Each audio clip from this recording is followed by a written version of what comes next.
નમસ્કાર, આજે વાત કરવી છે ગુજરાતી ફિલ્મ લાલો કૃષ્ણ સદા સહાયતે ની।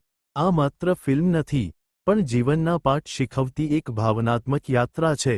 વાર્તા છે એક સંઘર્ષરત રિક્ષા ડ્રાઈવર લોલા ની, જે ભૂલોના પસ્તાવામાં ફસાયેલો છે।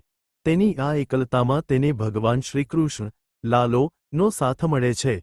કરણ જોશીનો અભિનય તમને લોલાની પીડા અનુભવાવશે અને શ્રુહદ ગોસ્વામીએ કૃષ્ણના પાત્રને દિવ્યતા સાથે રજૂ કર્યું છે। ફિલ્મનું સંગીત અને દ્રશ્યો અદ્ભુત છે, ખાસ કરીને ગિરનાર અને જૂનાગઢના લોકેશન્સ આ ફિલ્મનો મજબૂત સંદેશ છે। ગમે તેટલી મુશ્કેલી હોય, કૃષ્ણ સદા સહાયતે, ભગવાન હંમેશા આપણી સાથે છે। જો તમને એક પારિવારિક, દિલને સ્પર્શી જાય તેવી અને પ્રેરણાદાયી ફિલ્મ જોવી હોય, તો આ ચોક્કસ જોજો। હું આ ફિલ્મને 5માંથી 4 સ્ટાર્સ આપીશ। આ ફિલ્મ જોવાનું ચૂકશો નહીં।